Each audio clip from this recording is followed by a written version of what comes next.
On va commencer avec une image qui est presque de la science-fiction, mais qui est bien réelle. Ah oui, L'idée d'une bouteille lancée dans un océan cosmique. En 1977, l'humanité a fait exactement ça, en envoyant les sondes Voyager 1 et 2. absolument. L'idée, c'était d'explorer notre système solaire, bien sûr, mais il y avait aussi cette mission un peu folle d'emporter un message pour, qui sait, d'éventuelles civilisations extraterrestres. Le fameux Golden Record.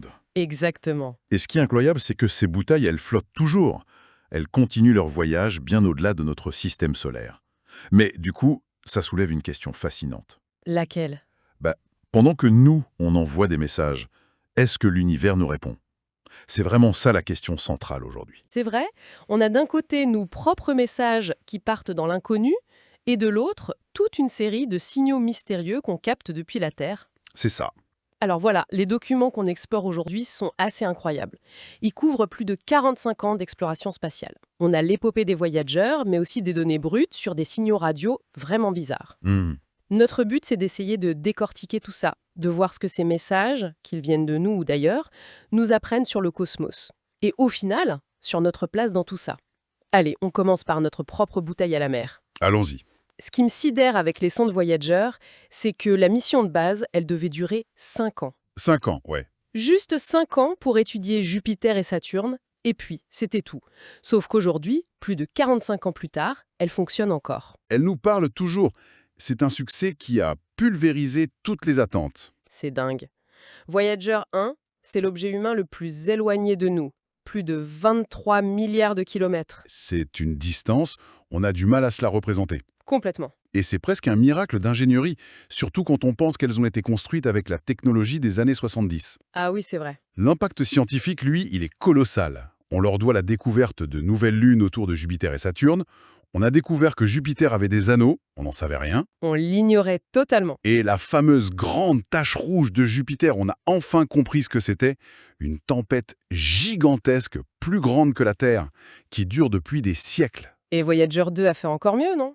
Ah oui, Voyager 2 a fait le grand chelem. C'est le seul engin spatial de l'histoire à avoir survolé les 4 planètes géantes. Jupiter, Saturne, Uranus et Neptune. Un exploit qui, probablement, ne sera jamais répété.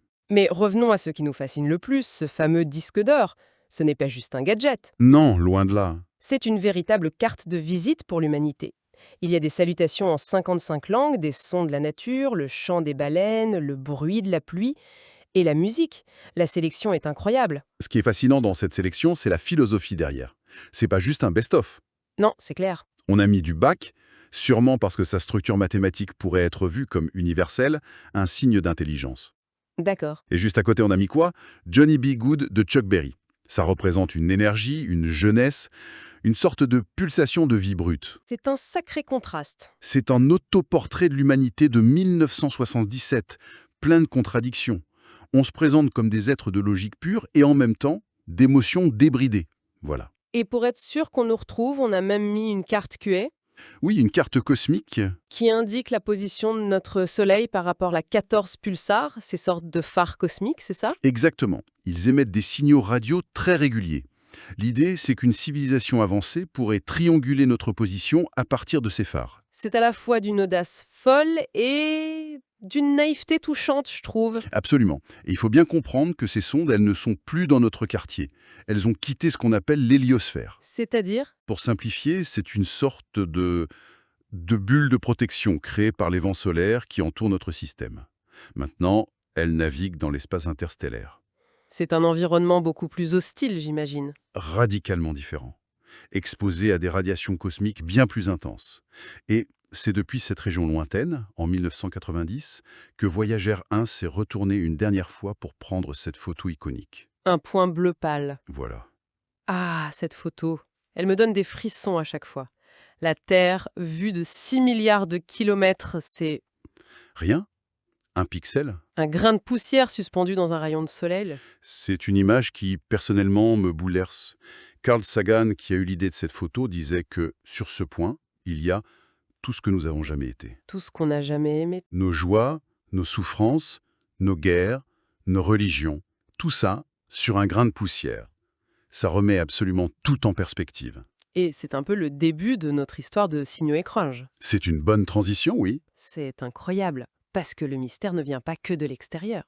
Notre propre messager, Voyager 1, a commencé à nous envoyer des messages qu'on ne comprend plus. C'est ça qui est déroutant. En mai 2022, son système de contrôle d'orientation, l'AACS, il a commencé à envoyer des données de télémétrie complètement absurdes.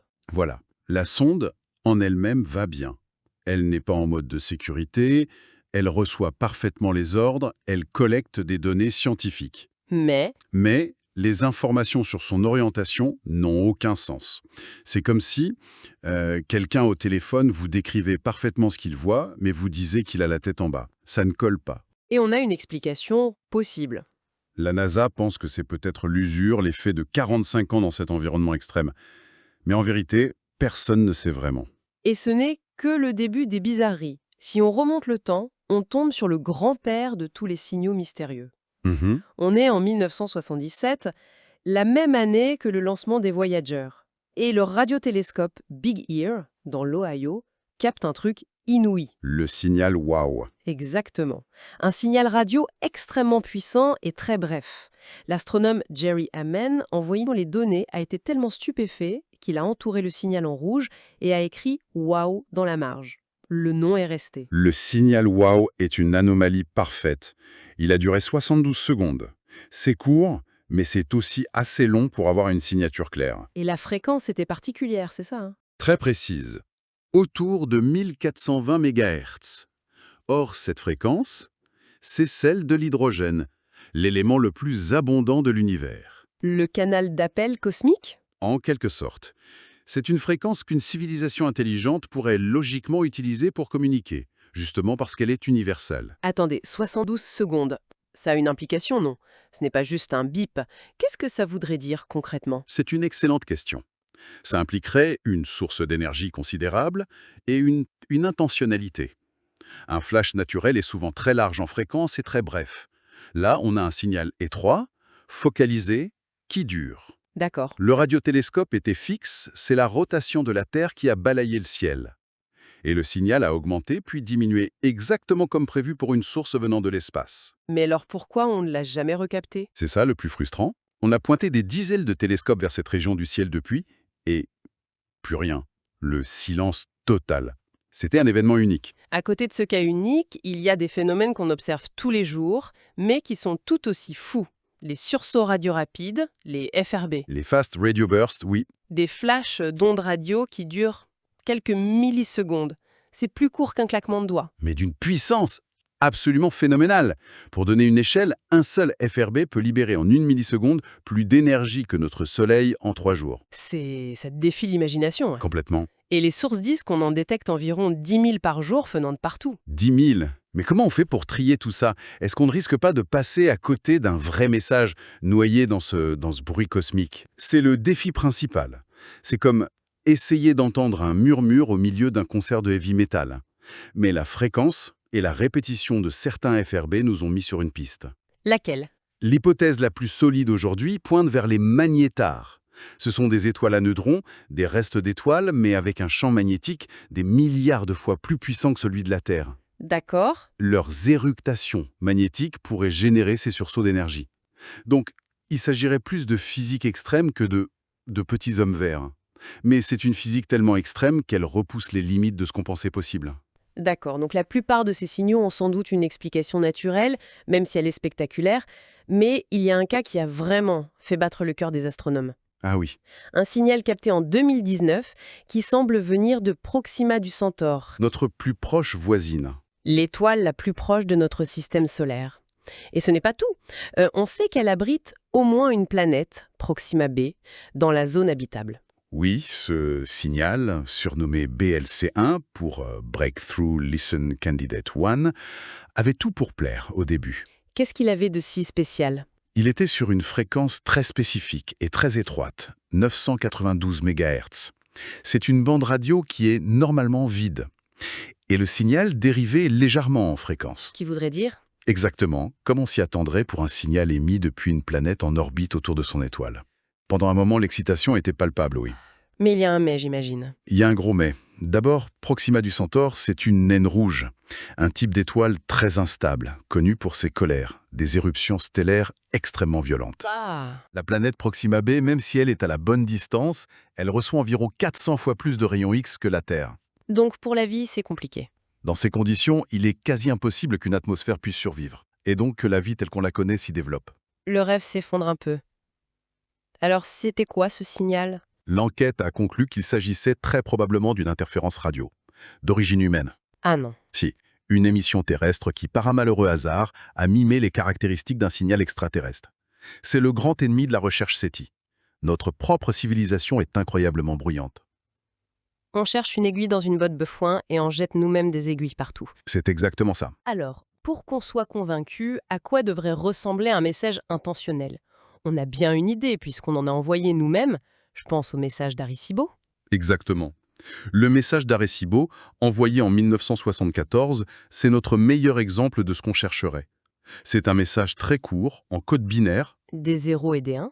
voilà, la forme la plus simple possible. Une fois que vous décodez ces 1679 bits et que vous les arrangez en un petit rectangle 23 par 73 pixels, deux nombres premiers, ce qui est déjà un indice mathématique, une image apparaît. Et cette image, c'est une sorte de résumé de l'humanité en pictogrammes.